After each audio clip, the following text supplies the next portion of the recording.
The direct method of reporting cash flows from operating activities discloses major classes of gross cash receipts and gross cash payments.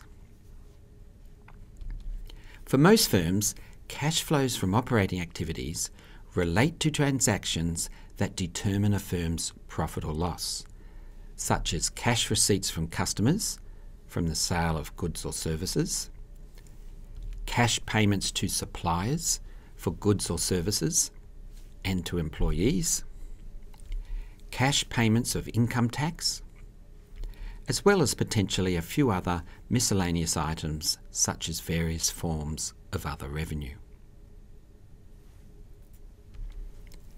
Usually, some sales are made to customers on credit. For this reason, we cannot simply use the sales figure for a period to represent the cash receipts from customers.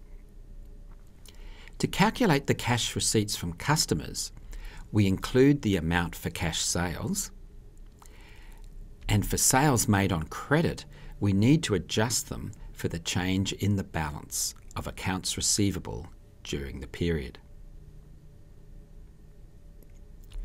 To do this, we start with cash sales, and we then add credit sales.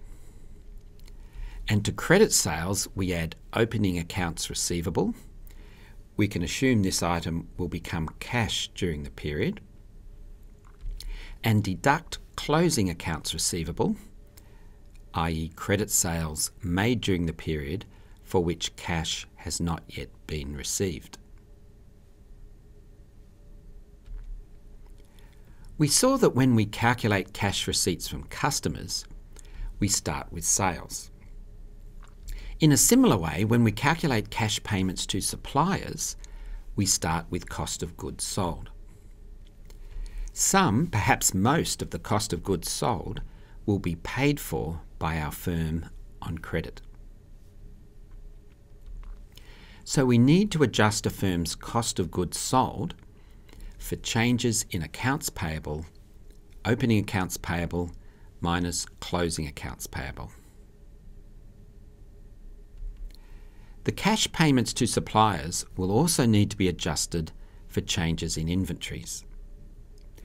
The reason for this is that the cost of goods sold will only include items from inventories that we actually sold.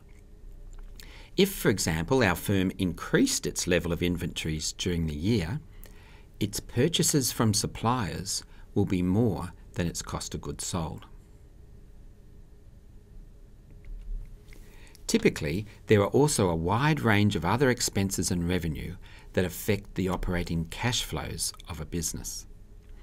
These include various expenses such as salaries, insurance, electricity and rent that involve the payment of cash during a period. These items are included in the income statement. To calculate the cash paid for these items of expenses and revenue, these items in the income statement often need to be adjusted for accruals and prepayments. For example, for an expense such as insurance, which is usually paid in advance before the expense is incurred, the cash payments for insurance would be the insurance expense in the income statement, plus closing prepaid insurance in the current year's balance sheet, less opening prepaid insurance in the previous year's balance sheet.